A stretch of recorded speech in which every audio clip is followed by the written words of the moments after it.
Space, the final frontier. Well, okay, not really. All right, take two. Here in the Mitten State, welcome to Code 47, bringing you all things Star Trek, spanning the quadrants, the best thing since the neutral zone.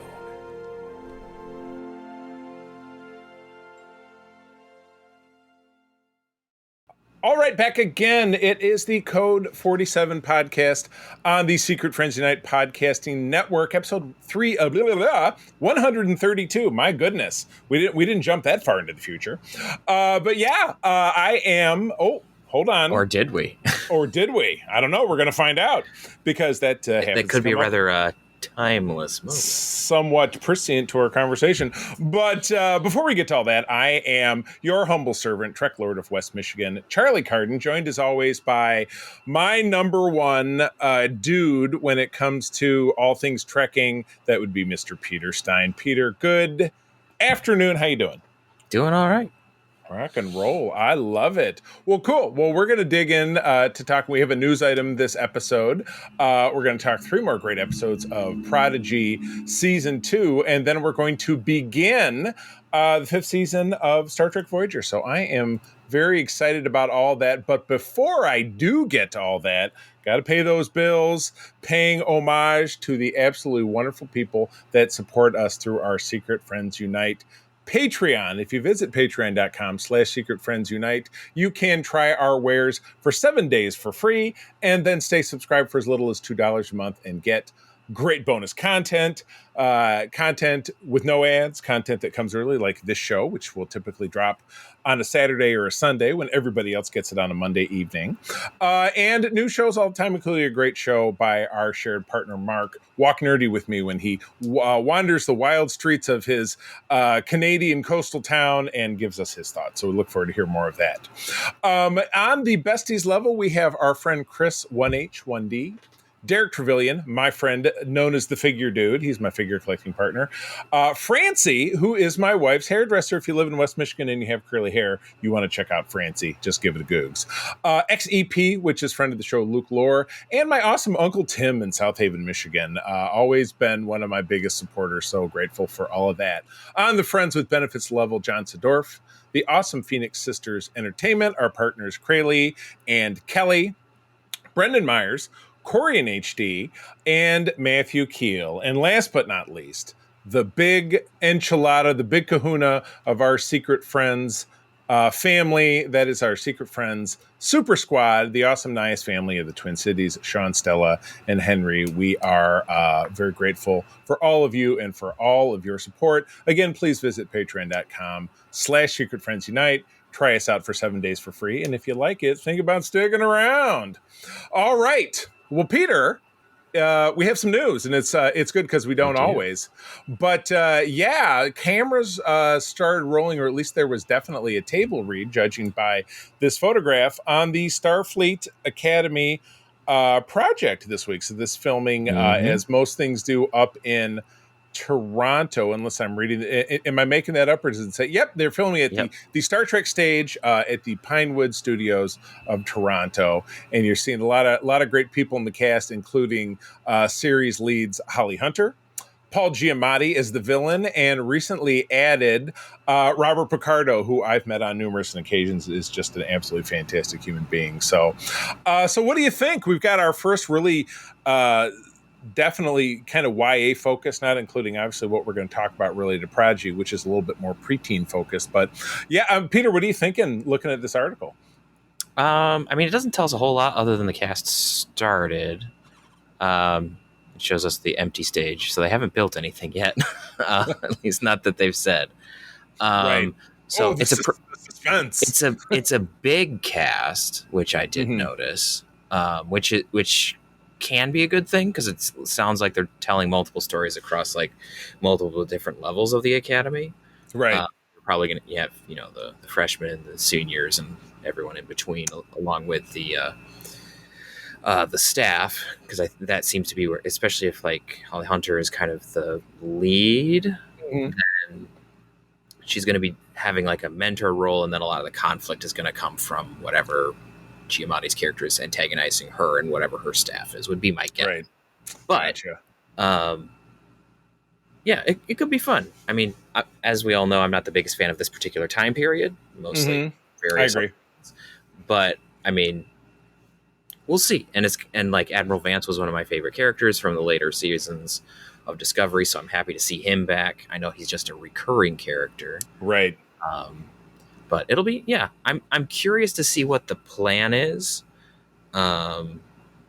just because it's focused on basically college, and a lot of college TV shows / movies tend to be kind of all the same. Yeah. even in the 32nd century. Yeah, exactly. Yeah, no, there's definitely the propensity towards that. The good news is, like most all streaming programs these days, it's 10 episodes. So if it's not great, then you just have to wait it out, I guess, or find something you like about it or whatever it is. But yeah, I'm with you. The 32nd century time period hasn't exactly grabbed me, but this could be, at least in the eyes of a lot of me, it has to do with visuals. I'm just not a fan of the visual design. I gotcha. But yeah, this could be an opportunity. This is taking a project that's over 30 years old. I mean, don't forget that the Starfleet Academy concept was one that Harv Bennett had back in the late 80s, and really the Star Trek 6 could have been. They almost did it instead of 6 in Generations. It's been tossed around several times, and after Nemesis, they tossed around doing it then.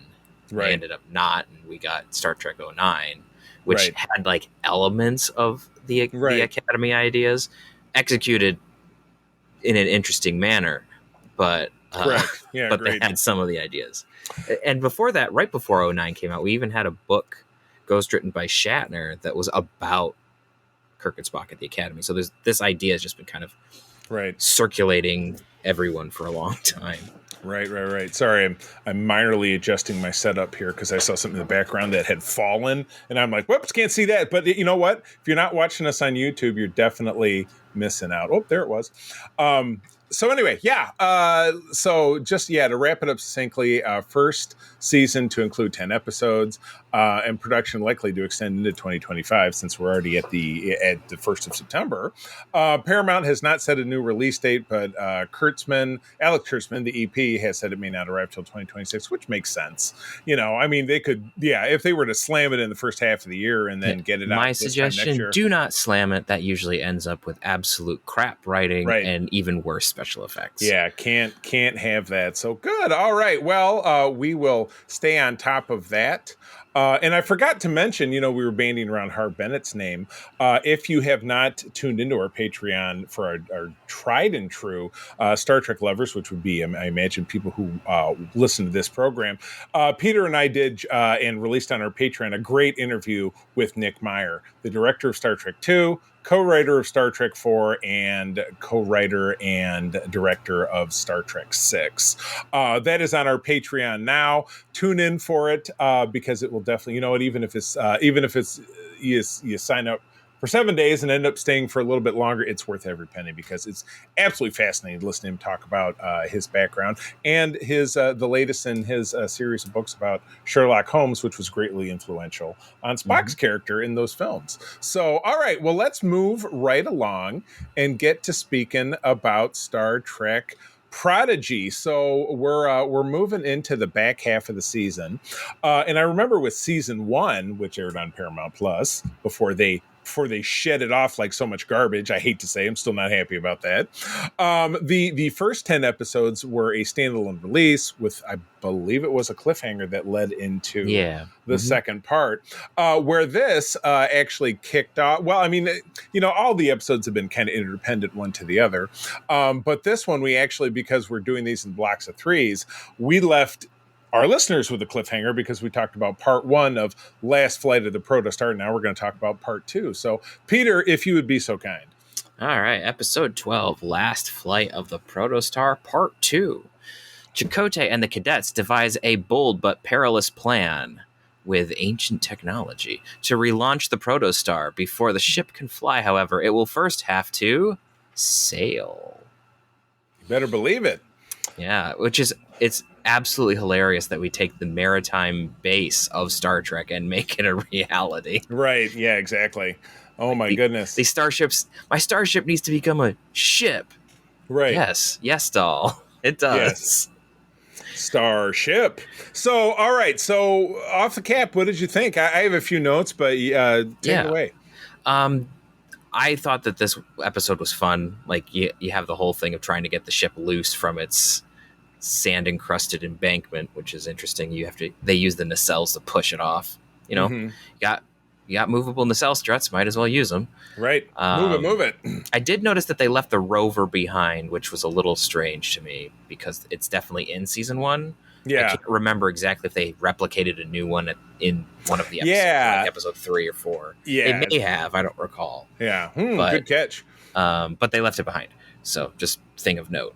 But then the ship is going along and they have a triangle-shaped sail, which I thought was hysterical because at a distance it looks like Badgie. That's definitely not what they were going for. They were going for the Starfleet emblem, but just the That's coloring good and catch. everything was like, I don't think that's an on-purpose reference, but it could be. Yeah. But they're sailing along on it's not water, it's just very, very dense vapor is how they described it. Yeah. I called it fart gas.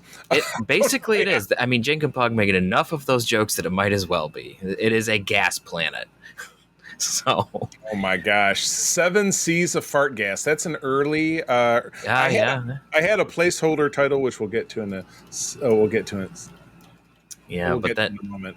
But so what they end up having to do is they need to charge the warp core with deuterium gas, which anyone who's listened to this podcast multiple times, I have complained bitterly about certain shows' lack of understanding of how warp cores work. Fascinatingly, Prodigy actually understands this.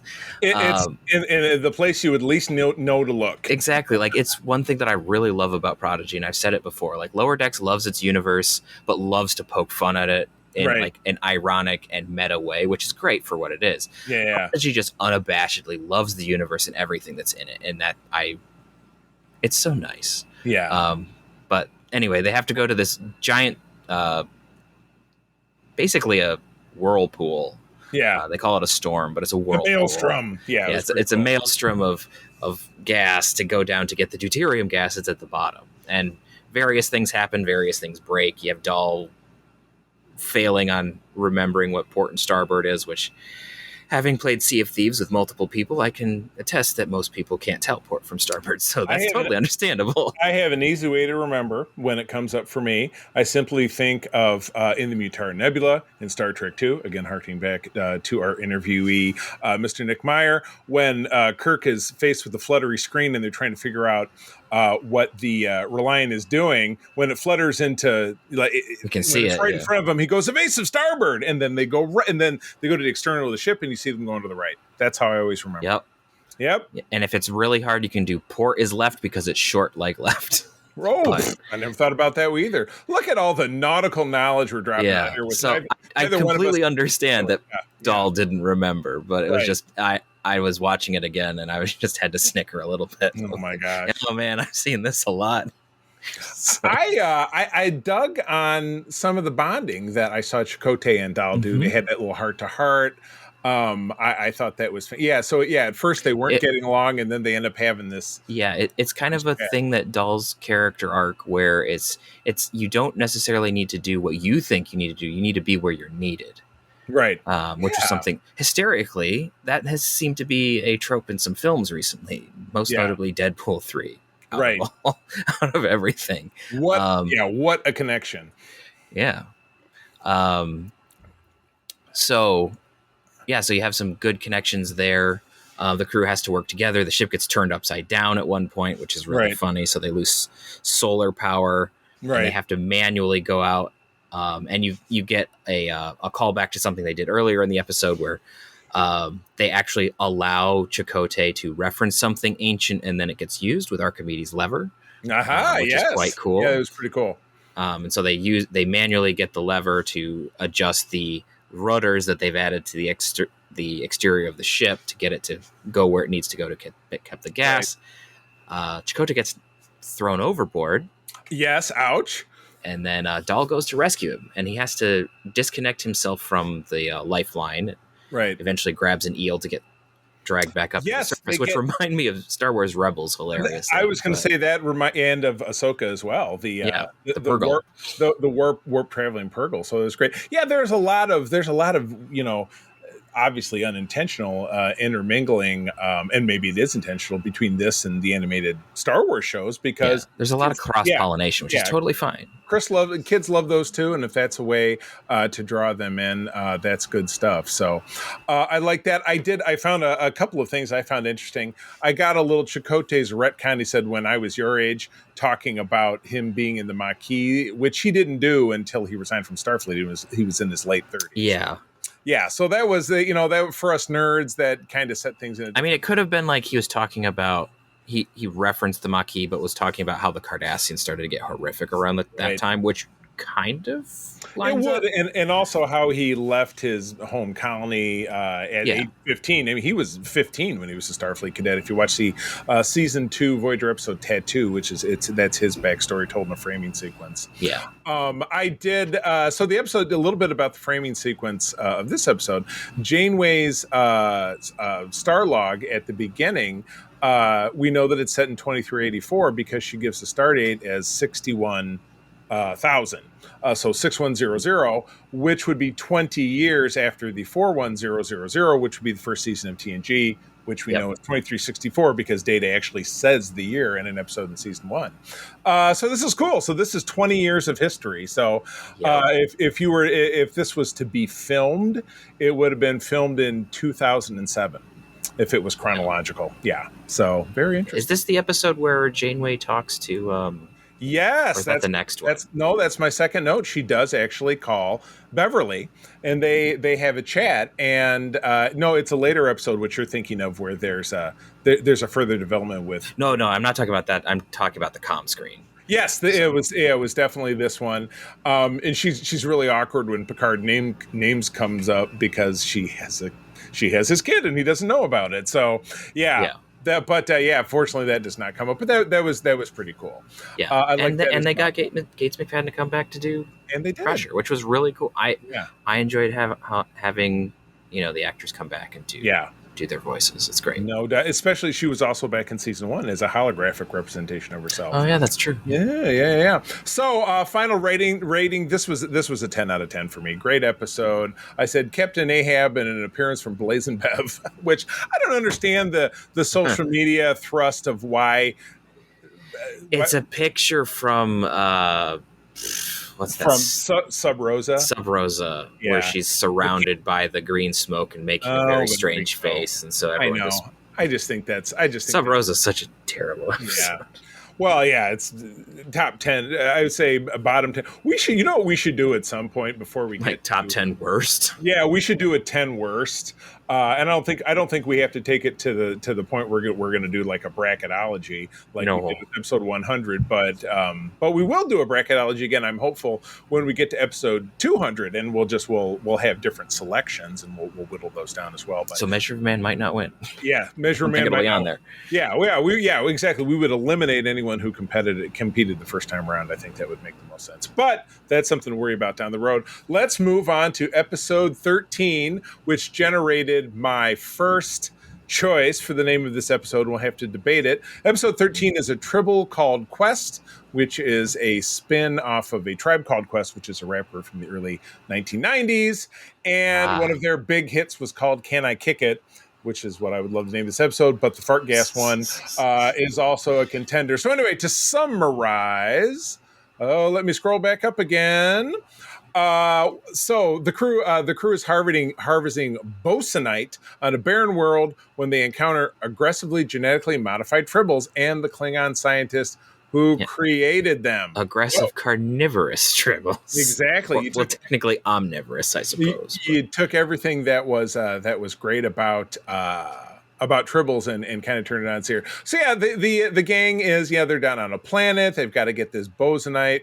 It's MacGuffin quest. They got to get the thing to put in the other thing, which is. But interestingly, this is framed on two ends by Rock doing like scientific exposition. Yeah. which is kind of fun. Where she Gotcha. explains how you would create a star. Yeah. And then how you create a protostar. Okay. Yeah. So yeah, right off the bat, here's Chakotay still in that ratty ass t-shirt. I'm like, bro, you have got to have something, because later in the next episode, he's back in his normal protostar. He hasn't decided that he wants to shave and take off his Tom Hanks out. Yeah, he's looking like on the island. The Castaway. Yeah, that's the word. Yeah. So yeah, we get tribbles right away. One of them bites Rock, which is like, Rock's made out of rock. How does she get bit? But tribbles aren't supposed to have teeth. And we get a mega boulder tribble right away, and it's rolling towards them. It's very Raiders of the Lost Ark, which I thought was great. It was and not everyone gets out. Yeah, exactly. Zero gets rolled over by a tribble. Oh my goodness.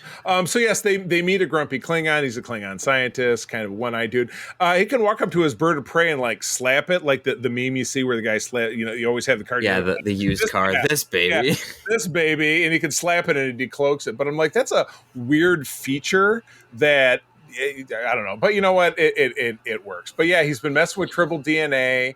And he can't. They went super soldier on him. They got big. They got dangerous. Yeah, he was trying to make them less reproductively constant. Right. But because the tribbles are the classic enemy of the Klingon Empire, because tribbles hate Klingons.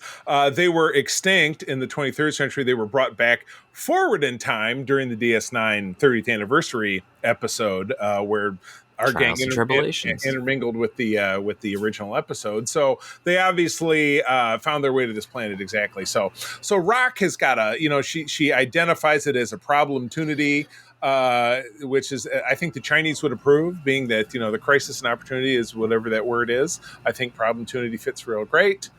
But we get, I keep forgetting that, I keep wanting to call her Nichelle, the Vulcan cadet. Majel. I'll never get that right. I will never get that right. So we're going through the thing. We get a nice bonding moment with Gwyn and Majel. I thought that was particularly standout.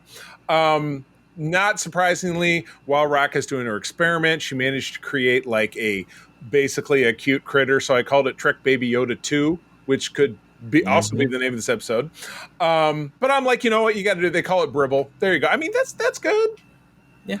And yes, yeah. They've got. So then we've got to go on a mission. We've got to, rescue the crystals, but the crystals are in the middle of the tribble cage, so it's a rescue time. So now we got to dump all sorts of modified quadrotriticale out in front for them to eat. But it's not enough, so they roll back in. And I noticed in the hive where this was all happening, it's in a cave with all these porous holes, kind of like The Devil in the Dark, which I went the episode of TOS, which I went back and rewatched. I'm like, I'd love to see that episode. So they do manage to do that, escape.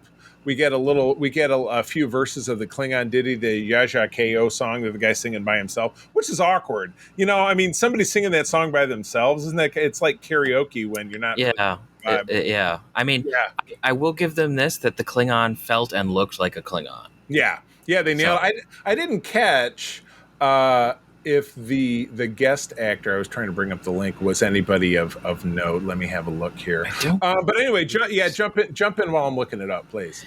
Yeah, so we get, I think this is like our second or third version of a Klingon scientist. We had one in TNG, we had the one in Enterprise, and now we have this one. Right. And it's just hysterical. It's like, where there's not very many of us, but he's still focused on honor and everything. But we get like a Martok name drop. We get all sorts of stuff. Right. Classic Klingon interfaces.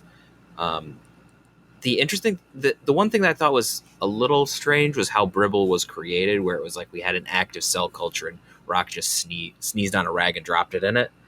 I'm not entirely sure how that works scientifically. You know what? It's a Star Trek thing. Must be. It must be, but it was like it suddenly generated. I mean, right. DNA mixing, okay, fine, whatever. But it's like suddenly creates a fully fledged creature. It was like, right. All right. Well, you know what? That's fine. Absolutely fantastic. But Why not? But Bribble can communicate with the tribbles, Yeah, which is interesting. Tribble. Yeah, so that making more of a parallel to the Baby Yoda piece, which I totally dug. So that was good. Yeah. So yes, I wrote Baby Yoda 2 as Tribble leader. Baby Bribble. Baby Bribble. Baby Yoda 2 Bribble. Steps off. So off they go. They're going to take Bribble back with them. The Tribble virus is going to work, so no more big boulder Tribbles. And they part company with, I did look up the actor, Jorge Gutierrez is his name. He's a voice actor that doesn't, within Memory Alpha, doesn't list anything else that would be probably relevant to people listening to the show. But I thought he was a great Klingon. He did a great job as a Klingon. Yeah, definitely nailed that. So so our gang is now off to reconnect with Voyager, and the Protostar drive works. And they work, so they're taking that bad boy back. So I rated 8 out of 10. It was a little side questy, but I thought it was a great way to put Klingons into the show and Tribbles into the show. Introduce 2 great TOS elements to kids in a way that that was fun and meaningful. So you know what? I'll bump that up to a 9 out of 10. I think that's fair. I think I hate to give them all 10 out of 10 because then I just sound very no, this one would definitely be not quite a 10 for me just because it was more side questy. Like I enjoy going and finding the thing to fix the thing so you can do the thing. Right. But there was some of it was like right. But everyone's got to have those episodes. It's fine. Absolutely. All right, cool. All right. Well, last one is yours. We are back to a reunion episode. So fire away. All right. Episode 14, Cracked Mirror. If that doesn't give it away, nothing will. Crunch. The Protostar's reunion with Voyager has unexpected side effects, bouncing the crew between alternate realities, including the Mirror Universe. Right. And this was a very direct adaptation of a season 7 episode of Voyager called Shattered, I think. I could be wrong. But anyway, Chakotay is at the crux of this wave in space that they go through, that he's the only one who can, when he goes to different areas of the ship, it's different time periods. But it's not alternate dimensions, it's different time periods. So this is a twist on the formula. Right. But I said, right, and I'll kick it back to you, but I said right off the gate, this canonized the Mirror Universe stuff that IDW has been doing in comics. Yeah, it did. The uniforms, the insignia, everything. Yep, that was great. We actually interviewed a while back on this show the Tipton brothers that produced that. And I would love to. I will make an effort to reconnect with them because I would love to have them on just to guest or even just to interview them as a catch up, because that was probably 3 or 4 years ago, close to the beginning when we started doing. And the Mirror Universe stuff is quite interesting. So I enjoy the older or the comic takes more on the Mirror Universe, so they focus more on like what classically made the Mirror Universe interesting. Right. Absolutely correct. And this kept in with the whole mustache twirling villain and yet somehow campy stupid of the Mirror Universe, which is where it belongs. Exactly. All right. So what you think? Keep going, please. By all means. This is a fun episode. We obviously have Gwendala has some issues with her quantum stabilizer. Yeah. As she's going between multiple realities and it's designed to keep her in one. So there's a little bit of some tension there, but it doesn't really go anywhere. Yeah. But they beam on the ship at first. Hilariously, Rock has hologram Janeway watch Bribble, and Janeway turns her finger into a laser pointer. Oh my God, that was so great. I didn't even make a note of that. It's so great. Janeway was just like, I'm more of a dog person myself, and then pulls out, the cat laser. And this is going to be more fun for me than you. Exactly. Oh, it was a great it was great. It's good stuff. So they beam on the ship, and the doctor is like, oh, I thought you were all gone. And the Admiral, he's coming. He's coming. Who's that? And lo and behold, Jellicoe walks in. Whoops. And we find out that Janeway and Commander, why can't I remember his name? It's with the T. Starts with a T. But the Commander and the Counselor both, all three of them died on the Infinity. Yeah, exactly. So eventually, as they're walking back, the Doctor is like, oh, well, maybe you are in an alternate timeline, and maybe I'll help. Meet me at sickbay. And then they get into the turbo lift, some of them. Rock and Zero have to take another one because they can't fit. And they take up the turbo lift, and all of a sudden they're in the worst timeline.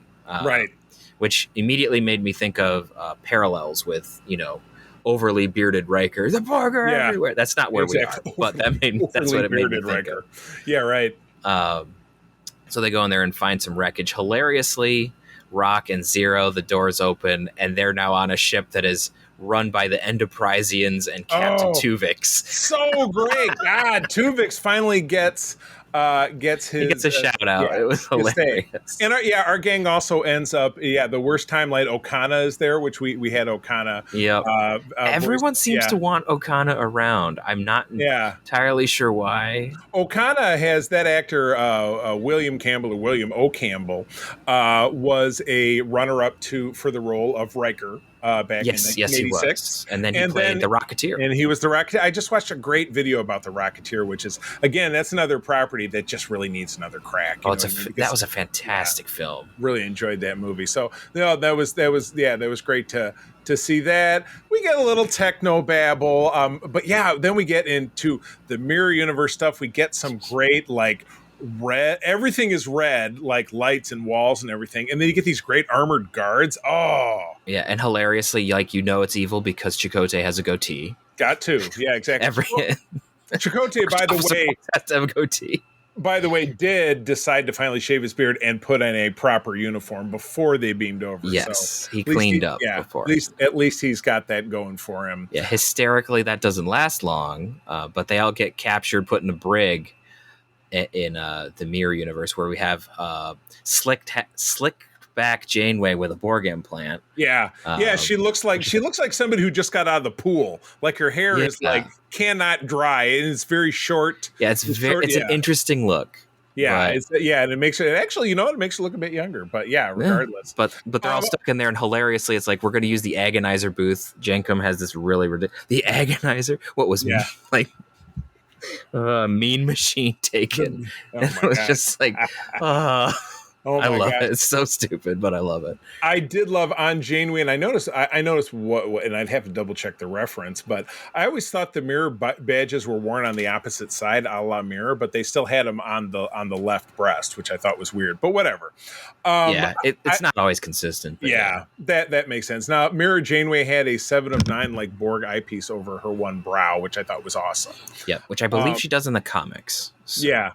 You know what? I think I've read the TNG more recent Mirror stuff, but I don't know that I've read the Voyager stuff. Or if I haven't read a whole lot of the comics, but I do keep tabs on when they come out. And something. And I do remember Janeway had the Borg ocular implant. But Murph knocks out. He was always Q once called Chakotay Chuckle, so sometimes I refer to him as that in my notes. Knocks out the mirror Chakotay. Which was hysterical because it's like, I'm going to torture one of you, says evil Chakotay. Torture me, says our universe Chakotay. No, that's too noble. I'm going to torture the cute one. Oh boy! And then Chakotay after Murph knocks Mirror Chakotay out, was like, it's always the cute ones that get you. Oh my god! In order to give for our Chakotay to give himself a goatee, he used a little bit of grease from Jenkum Pug's arm. His armpit. And then Murph takes the occasion to give himself a goatee, which was one of the best parts of the episode. Yeah. It was like, I don't think you really need that, Murph, but I appreciate the effort. Yeah, exactly. Thanks. Go team. The deception doesn't last long. Team. Yeah. Go team. Mirror Janeway catches up with them and figures things out pretty quickly. After they go to Cetacean Ops. The whales are evil? Oh my, did the whales have goatees? I didn't catch that. Oh, the whale didn't have a goatee. That would have been funny, but no. Oh my gosh. But anyway, while this is all happening, the damn space bears show up. The time-eating space bears from the the loom. The loom, exactly. I wrote, damn it, Wesley, you had one job, and he didn't do it. Yeah, I mean, they do make it's like he was keeping them out of our reality, not this one. Oh, okay. Yeah, exactly. Oh, well, what are we going to... But it's all reality. So Mirror Janeway calls Murph Goobag, which I just think is kind of hurtful. I didn't really care for that. I thought it was funny because it felt like it was a reference to Knights of the Old Republic meat bag. Oh, geez. Yes, a lot of tension, but they finally are able to do a reset at the very last because they're on the bridge and they're struggling and you got to hit the one button, and it's like hilariously, whoa! Like the Mirror Universe folks aren't trusting them, and then all of a sudden it's like, you have to trust us or they're going to kill us. Yeah, right. And then they're like, oh no, and then Janeway jumps into the command chair, and now you have like point-to-point phaser blast going onto the shields, which is honestly impressive. Yeah, that was pretty neat.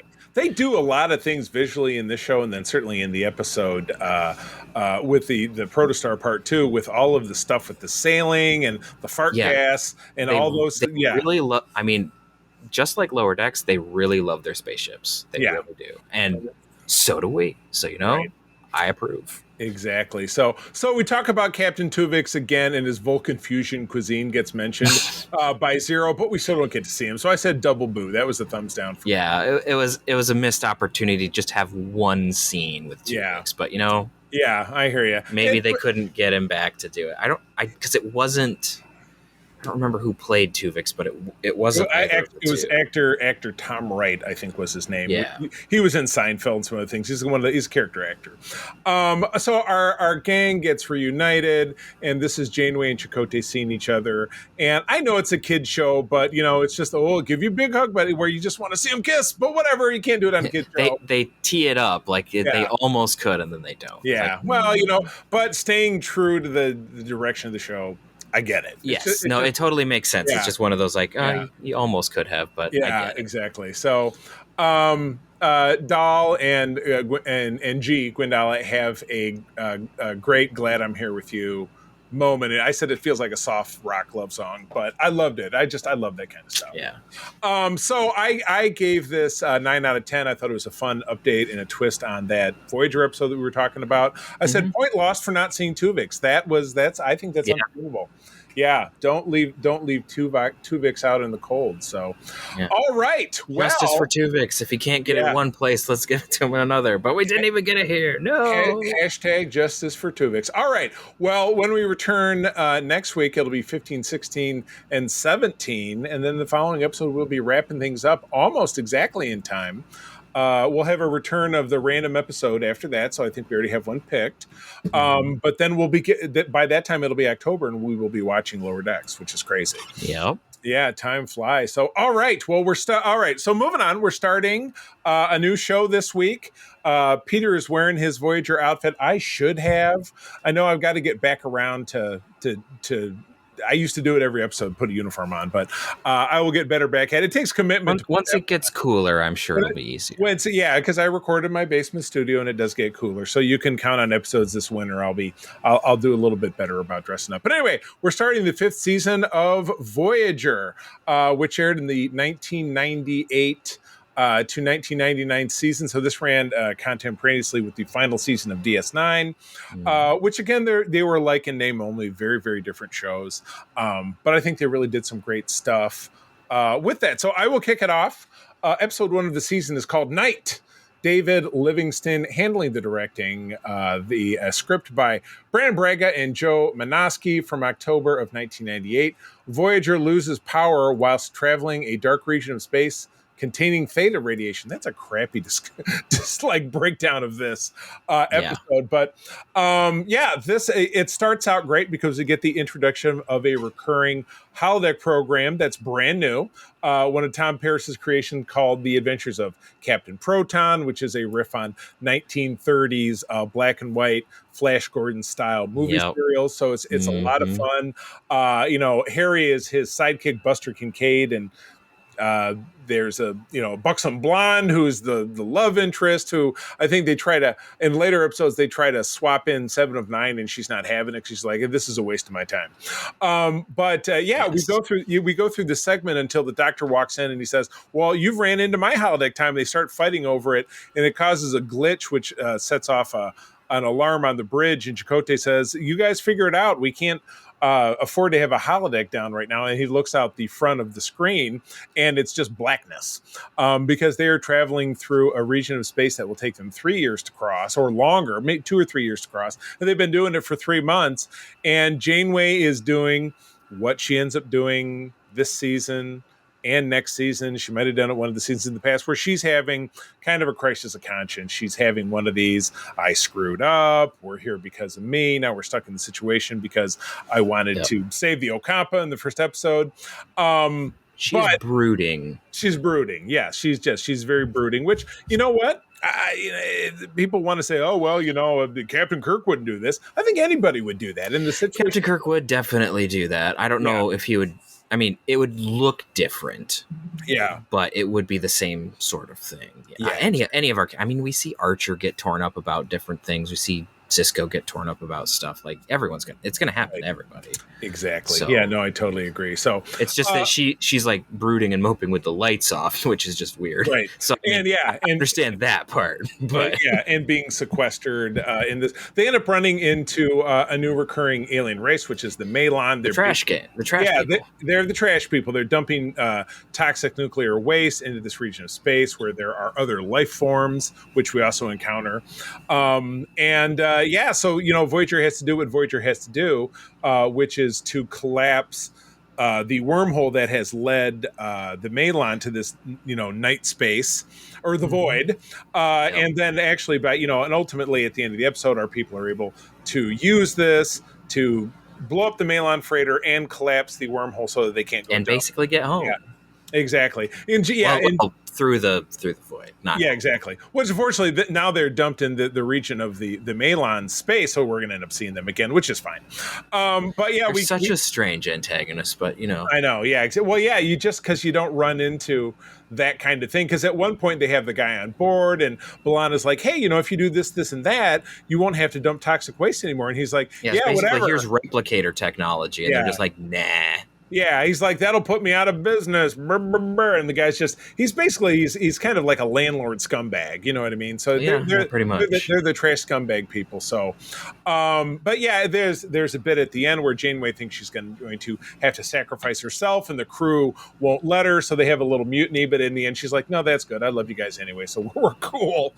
But by the end of it, they go through the anomaly. They get out of the void, and life goes on. So it's a really cool shot at the end where the stars just appear, and then they're flying through nebulae and everything. Yeah. It's like, oh, so pretty. Yeah. So I dug the episode. Any other thoughts? I mean, we've said pretty much everything that can be said around it. I think there's one weird shot where like the power is out, the lights are out in the holodeck, but everything's still up in the holodeck, which is bizarre. Right, yeah. Well, don't forget the holodecks have a separate power system, or that's how they always explain how. Yeah, I mean, the holodecks also do like replicate physical objects. It's always kind of nebulous as to what's physically there and what's not. So. no pun intended. Yeah. Gotcha. But anyway, all right, well, cool. Next one's yours. Take it away. All right, episode 2, Drone. Directed by Les Landau, story by Brian Fuller and Harry Kloor, teleplay by Brian Fuller, Brandon Braga, and Joe Manoski. Aired on October 21st of 98. The Doctor's mobile emitter is damaged while beaming back from an away mission, merging with 7 of 9's Borg nanoprobes and the DNA of a male ensign to create a 29th century Borg. This is as close as 7 of 9 has come to getting some. Yeah, pretty much. Because, she does a Petri dish thing with Ensign Murphy, I think it is. Just some tall, handsome guy. Of note, the drone that they create, and then they go through all the typical stuff. It's really kind of reminiscent of the DS9 episode, early season 3, where they in some shipwreck they get a infant Jem'Hadar, and Odo kind of raises him, and he grows very quickly. This is very similar to that, and I think it has that and elements of Hugh as well in there. Yeah, very true. But the actor I remember very, very clearly as a character actor, who's J. Paul Boehmer, who was also, he played a Nazi twice in Star Trek. He was a Nazi in The Killing Game, which is the holodeck episode from season 4, the 2-parter. And then he was very briefly a Nazi in the beginning, in the alternate Earth history at the beginning of season 4 of Enterprise. He was in the truck with Hart. That was him. Funny. Yeah, exactly. So how'd you like to have that on your rap sheet? Well, I'm great at playing a Nazi. That sucks. Cool. Oh, great. Well, you know what? He got 2 jobs out of it. But anyway, so he is, what is he? Does he go by 1? They couldn't name the episode. Yes, he goes by 1. Well, they couldn't call it 1 because they called something else 1 in the previous season. Yeah. There was an episode named 1 last season where 7 was the only person who could operate the ship by herself because they were going through a radiation cloud. Which then was revisited in Enterprise with Phlox, and it wasn't as good. But very, very late. Either episode all that much, but Yeah, exactly. So this is, it's, I can say it's super derivative of that, but obviously we're still very heavily focused on making Seven a priority and making the Borg stuff a priority. I don't know. I mean, Yeah, at the end, at the end, they end up bumping into a Borg cube, and one has to use his special abilities to disable it, but that ends up crippling him, and he dies anyway. Which you knew he was gonna, because the Doctor yeah, had because to you eventually all, get his mobile emitter back.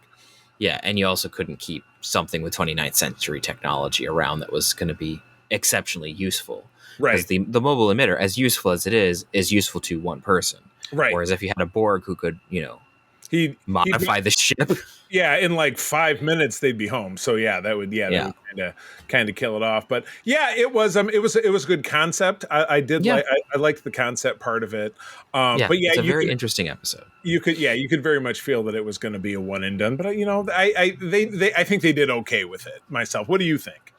I think it was fine. It's not like the strongest episode out of the bunch, but it's solid. Like it's got interesting concepts. It's got some funny moments. Yeah. It's decent. Yeah. So it's decent. I like that. All right. Episode 3 is Extreme Risk. Cliff Bowl doing the directing. Ken Biller, who's one of the regulars on the story staff at this point, from October of '98. B'Elanna purposely puts herself in increasingly dangerous situations on the holodeck with no safeties. Meanwhile, the crew needs to build a new shuttlecraft, the Delta Flyer, because they are in competition again with the Malon. See, they weren't gone for very long. But yes, Voyager launches a probe, which gets stuck in a fart cloud somewhere, and the Malon show up, being the specialties in fart clouds, and they have to race to each of them to rescue it first, but it's stuck in this middle layer of something or other. And so this was and it was funny, they hinted in the beginning of the previous episode, they had a throwaway line like, we should build a new shuttle because blah, blah, blah. It's like, that was very thin. But that's exactly what they do. So they designed basically a little hot rod, and the design part of it is funny because once Janeway approves the project, everybody is standing around. Tom wants to add fins to it at one point, and it's a model on the holodeck, and Tuvok's like, no. I like that quite a bit. Yeah, Tom wants to add his 1950s muscle car flair to it. It's like, dude, it's a spaceship. Which, I mean, he does it more on the inside because he has little knobs and levers and stuff to obviously satisfy that impulse in himself. But that's the B story. The A story about B'Elanna, and it takes a while to develop. It takes a while, and it does really reinforce the great kind of big brother / father-daughter relationship between she and Chakotay, which very weirdly, in a strange fantasy sequence in the first season, she was into him, and she dreamed when they were all having their dreams, she dreamed about making out with him. And I'm glad they decided not to revisit that, because they're better as mentor-mentee, I think, without a doubt. But it's revealed that she is after the news from the Alpha Quadrant came through back last season that the Maquis had all been killed off by the Dominion.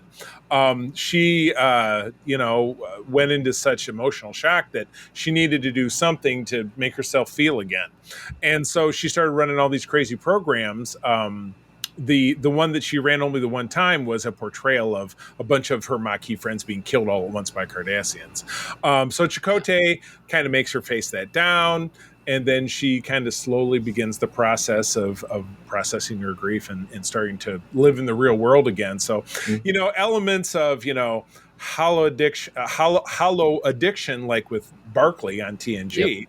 And then just overall, a commentary on, facing your grief and letting yourself grieve and letting yourself feel things. I thought that was great because it puts everything in jeopardy. She, where an engineer would be thrilled to be part of building a new ship, she doesn't care. She's pushing Tom away, and not that their relationship isn't really up and down anyway, but I thought this was a great episode for her. You know what I mean? And I love the Delta Flyer. Delta Flyer's fabulous. So I was glad to see the genesis of it. What do you think?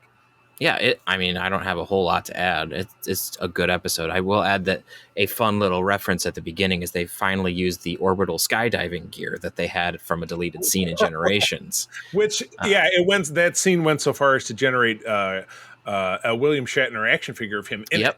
Yep, there's an action figure and there's some behind the scenes shots and like it's in the novelization. And if you find the novelization, there's pictures of that sequence. I think I have or had at one point a hardcover of. Yeah, I have it right over there. Yeah, right over there in the back of the Delta Flyer. Yes, it's behind that console right there. Oh, very good. Yes, well, they have to show us later. So I thought this was this could even be one of the best of the bunch, even though we've got one coming up here. Yeah. Episodes in Voyager, especially that focus on character development, are usually pretty solid. Yeah, so I just really dug that. So, all right, episode 4 is yours. All right, episode 4, In the Flesh, directed by David Livingston, written by Nick Sagan, aired November 4, 98. The ship encounters one of the training facilities of Species 8472 for an alien invasion of Starfleet and of Earth. This episode has one of the most brilliant cold opens where you're just like, wait, it's Starfleet, but they're wearing the wrong uniforms because they're wearing the gray shoulders back at, wait, what's going on? Why is Chakotay wandering around to the camera? What the heck? Right. It's just all these what is going on? They really nailed it. And what's funny still is that they didn't wear the gray shoulders on Earth at this time. Really, at that time, they were pretty. It was kind of when the gray shoulders showed up, they kind of wore them everywhere. But when we had early Deep Space, season 4, where you had they were still wearing this uniform on the station and they were still wearing the TNG uniform on Earth. Yeah. I think one of the last times we saw the TNG uniform was actually at the end of DS9. I think that at that signing ceremony where Ross was on one side of the Dominion and they were signing the treaty to end the Dominion War, I feel like there was a TNG uniform in that scene. There may have been. I wouldn't be surprised. You know what? If I forget to look it up, dear listeners, add us on Threads or Instagram. Show us a picture, and we would be happy to see it because that would be awesome. Secret Friends Unite or this C3, that's me, which we'll drop that again at the end or look in the show notes. But yeah, this was fun. So we get a return of the late Ray Walston as Boothby, who's a totally awesome character, and we do get, gonna forget her name, but the exceptional actress who plays Ellen on Battlestar, Kate Vernon. We get Kate Vernon. Right. Yeah. Yep.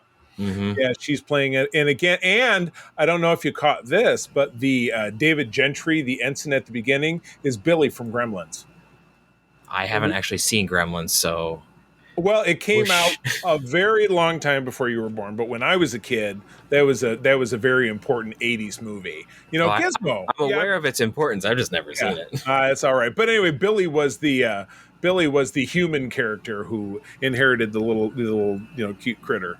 As a Christmas present. So, but this is the only other thing besides Gremlins 2 I feel like I've ever seen him in. So very random to be like, hey, there's Billy from Gremlins is a 8472. But yeah, it's an America town, and even Tom draws that parallel. He says, back in the 1950s, there would be, scaled like a little town in the Soviet Union to help their people infiltrate. So that's exactly what this was. And it was one of many, apparently, according to what Boothby later says. But Chakotay poses as one of them so that he can find out more. Fails, they figure him out fairly quickly. Exactly. Tuvok is down there as well, but it was kind of cool to see people talking about Alpha Quadrant stuff, Vulcans and Klingons and and it's just, this was cool. This was a cool one. I really liked it. It was also interesting to see the actor who played Boothby be able to do something other than just the wise old man. Yeah, I'm tending the grounds. Yeah, he was kind of the boss. There was another character, Admiral Bullock, who was a character actor. Yeah, he's one of the Xindi in season 3 of Enterprise. There you go. Yeah. So I thought this was a fun episode. I don't think this is the last time we see 8472. Maybe it is. I'm not exactly sure. I don't think so. I'm trying to remember. Yeah, I'm trying to remember. But off the top of my head, I can't. I feel like I don't even necessarily know that we see him again, because at the end, Janeway does what she always does, which for the most part, she brokers a peace treaty. You stay away from us, we stay away from you. Because all the Hirogen stuff with the 8472 was last season. So I think this might be the last time we see it. Yeah, gotcha. And I mean, I know the Hirogen, speaking of that, get a name drop in Picard because they apparently showed up at some time in between, but I'm not sure about 8472. So I would either have to do some research or have one of our wonderful viewers hit us up and let us know. That'd be awesome. So, well, cool. Any other thoughts about this one? Not really. I mean, Yeah. It was good stuff. I liked it. Well, I think the same can definitely not be said about episode 5. Yeah. Episode 5 is Once Upon a Time. John Kretschmer handling the directing, written by Michael Taylor, who is the son of series co-creator Jerry Taylor. So I guess I expected a little bit more. From November of '98, Neelix looks after Naomi Wildman when her mother is injured on an away mission, and injured on the away mission, not while away, because she's just like, "Where's my mom?" Blah blah blah. And so this is a whole episode told through the perspective of Naomi Wildman, who is played by Peter's got a motorcycle driving through that. It's because the Delta Flyer's a hot rod. That's what I guess so. I guess, yeah. Pull that lever. Let's drop down a gear. I guess.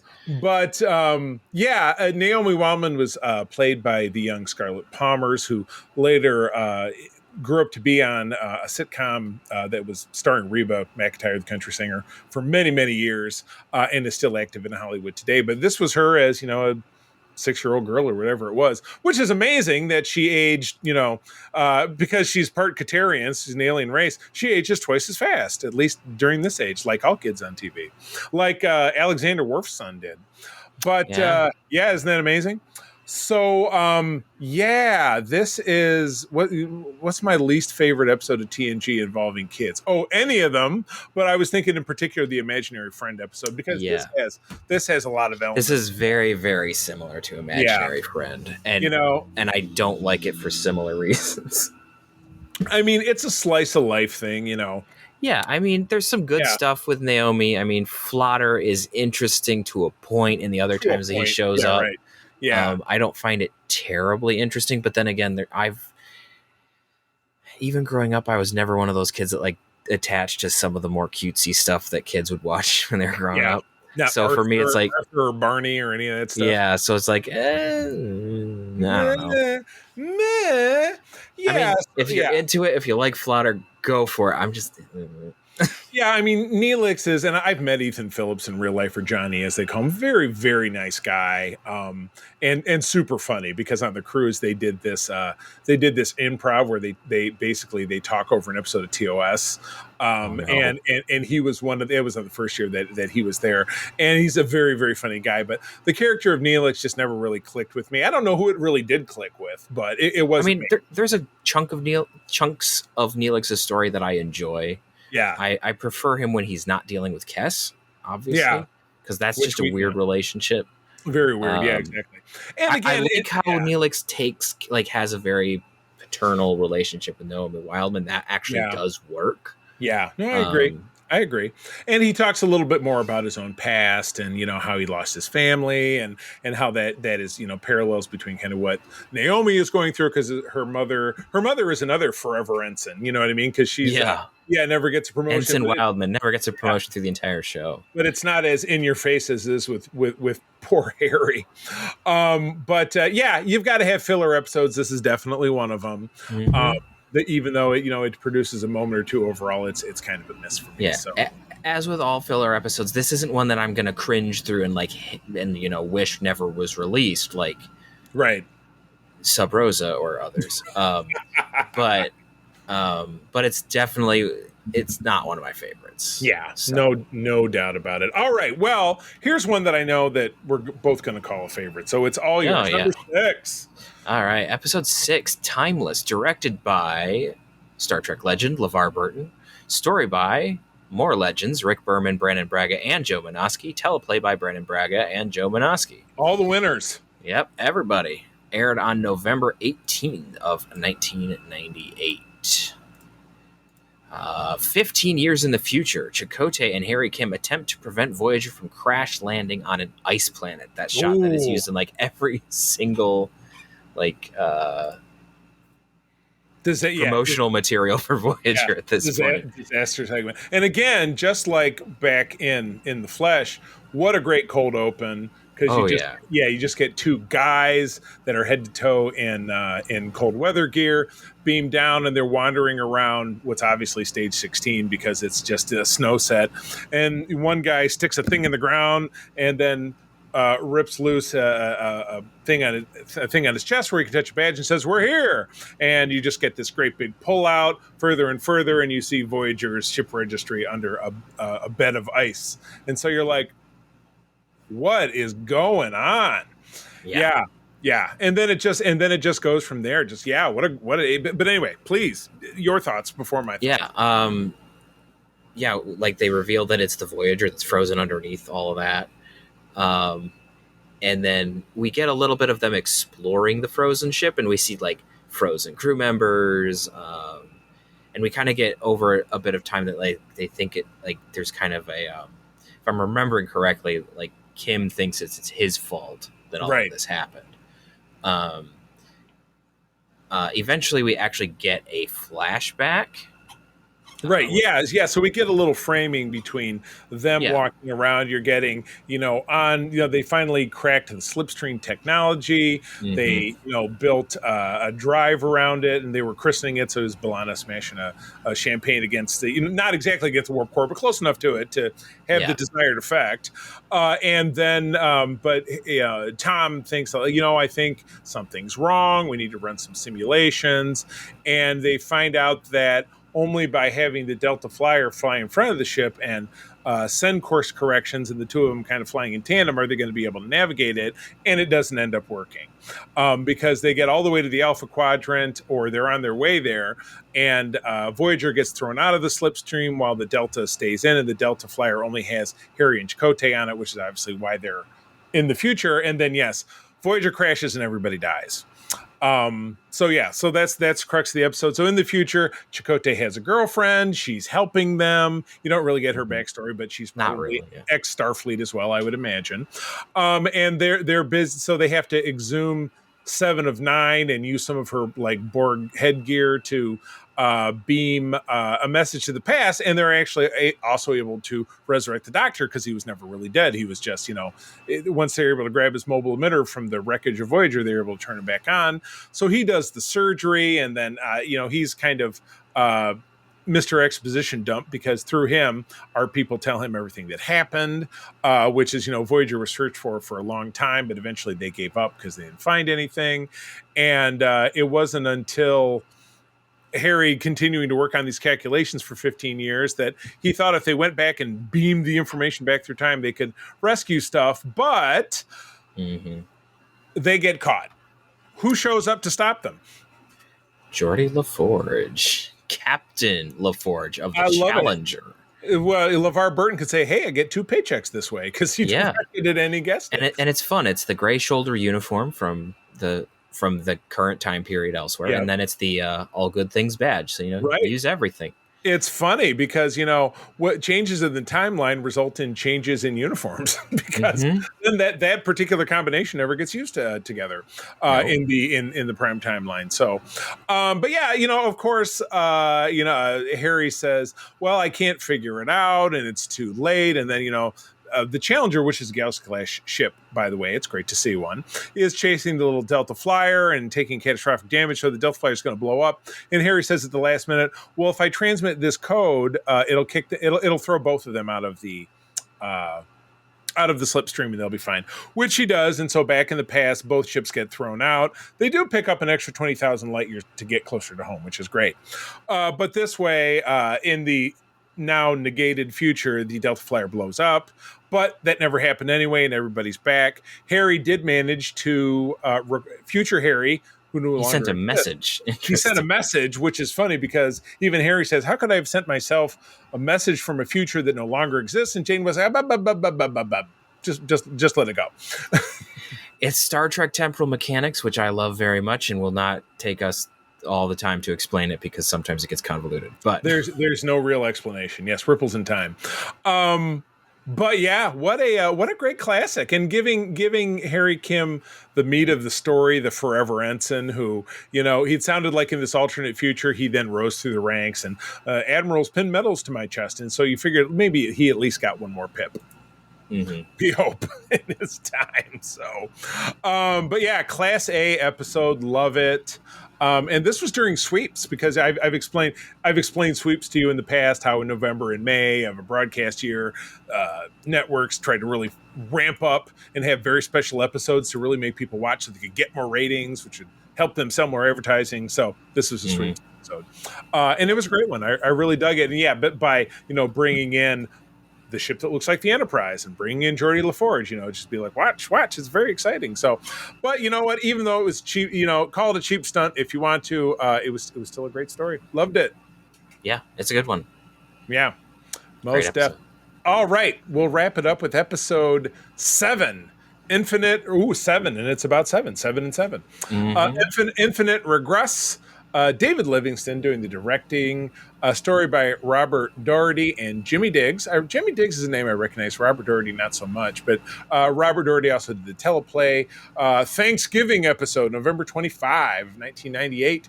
Voyager brings aboard an advanced piece of Borg technology, a vinculum, so there's a new Borgish word that we got, from a salvaged Borg cube. 7 of 9 begins to take on the personalities of people that had been assimilated by the cube. Which is, it's kind of a hair splitting thing because personalities assimilated by a cube just means they become part of the collective. So isn't that really not very specific? That sounds very like a closed system, which the Borg is not. But for the purpose of this episode, it does give. I mean, it's kind of unclear. Like the collective functions in like nodes. Yeah. So like they are separate, but they also communicate. It's kind of like, to get technical, it's like a cloud computing situation where you have servers here, here, and here, but they all talk to each other. The cloud. So. But anyway, Jerry Ryan does get some meat to play, a young girl or a Klingon or a Ferengi. Or a Ferengi or a Starfleet officer. So she does get to play around a little bit, but obviously, this is serious. If you find out that the vinculum was actually, you mentioned Hugh Borg earlier, there was an alien that kind of Hugh Borg to this vinculum. He created a virus that if the Borg came along, rescued this vinculum, which is obviously a critical piece of technology, it would then send out this infection, which doesn't happen. It only happens to 7. And these aliens don't want to give it up. They're like, well, we can't have you fix it because that would negate our whole plan. And they're like, well, we have to save our crew member. And they're like, well, I think we'll blow you up instead. Which is often how Voyager episodes end. You get the last 15 minutes where it's like, and now somebody's got to blow up Voyager to save it. And at the end of it, obviously they save 7. I don't dislike 7. I mean, I enjoy 7 as a character. I don't always get super excited when they find kind of run-of-the-mill ideas of what to do with her. But this one, it took on something kind of new, but it also stole something from TNG with the Hugh Borg storyline. So I guess I'm not 100% sure how I felt about this one. Yeah, that's fair. Yeah. So I do enjoy how it allowed Jerry Ryan to have a little bit more stretch more of her acting muscles to do different things. So you get to, because a lot of times people play, like you see someone play like a specific character, like, oh, they can't act outside of whatever. And it's like, oh no, she can act very, very well. Here you go. I enjoy, so that's kind of fun to be able to see her capability portraying all of these different people basically. Right. Totally. Very good. Excellent. All right. There's a fun little moment at the end with Naomi Wildman. It's like, you will teach me Kadiskat. I will comply. Okay. That's right. Yeah, because one of her personalities was a girl like the same age as Naomi, and they were playing Kadiskat. But anytime Seven had one of these personality overtakes, when it wore off, she didn't remember. She didn't remember what happened. Yeah. Yeah. So that was I just, like I said, I don't 100% know how I feel about it, but again, it was great to see Jerry do. She's a very talented woman, very talented actress, and to be able to stretch a little bit was pretty good stuff. So, well, all right. Okay. So 7 episodes. Let's pick a favorite and a least favorite to wrap things up. So fire away. For my favorite, I might have to go with, Oh man, I might just go with In the Flesh because it's fun. Right. Like there's like as we mentioned, there's some really really good character moments with like Extreme Risk and such and Timeless. But I like the fun and the ridiculousness of In the Flesh, where it's like you have 8472. They're not really evil; they're just kind of doing whatever they're doing. Yeah. It's just it's an interesting take, and it's funny to see Boothby doing not Boothby things. Right. So just for that, that's why I'll pick that. That doesn't mean it's like the best directed, best acted, or anything. It's the one that I probably enjoyed the most. That's all right. I'll have to do the obvious take, and the people at UPN got me here with the sweeps episode. But I love Timeless. It was great to see Geordi, even if it was gotcha moment with the alternate timeline. This is one of the better time swapperoos, I think, because you had Harry, who is the vulnerable, the baby child of the crew, and to see him suffer as an adult and ultimately figure out that he can save the day, he just can't save it in the way he wants to. And then you're seeing present day Harry kind of suffering with that, but then he gets to watch this message from his future self. I really like that. I thought that was a good moment. Yeah, that was definitely a good moment. All right, what I feel like we're going to tie it up for least favorite, but go ahead. Probably has to be Once Upon a Time. Yeah. Like it's not the worst episode ever made. I just didn't really enjoy it. So. Yeah, I know. It's just, if the hope is to reach younger viewers with it by focusing on a younger character, I don't know if that's really a factor. So I don't necessarily know how that played out. So I don't know. And we will never know, because again, with all these episodes, it's very subjective. So if that's your very favorite episode of this batch, drop us a line. As I sometimes forget to mention, we do have a mailbag over at secretfriendsunite@gmail.com. Let us know what you thought about the episode. Give us some other takes. And we would be very happy to read those on upcoming episodes of the show. We're always very interested in the thoughts of our listeners, because we love you guys. We would be doing this without you. So, all right, that's the show. Peter, where do people find you out there? You can find me around the interwebs at Petrus Aquinas. Not terribly active, but if you ping me, I might say something. Mostly active on Discord. You can also find me on ELH's Twitch and YouTube channels. We started a new Star Trek Adventures game with the 2nd edition rules, Star Trek Stilla. We even have a website, which you can investigate all of the characters. I am the Cardassian science officer, and as a secondary, I play a Horta engineer, which is hilarious. Oh my goodness! Not a lot of lines as a Horta engineer, I'm sure. Well, you do the conceit of there's a universal translator, and then just make sure that he speaks like the Boulder from Avatar, and it's great. Good stuff. So. All right. And as always, you can find me over on Instagram and Threads as at the C3 THECEETHREE. My main home is our Secret Friends Unite Discord, most friendly Discord in all of Discord land. Don't look it up.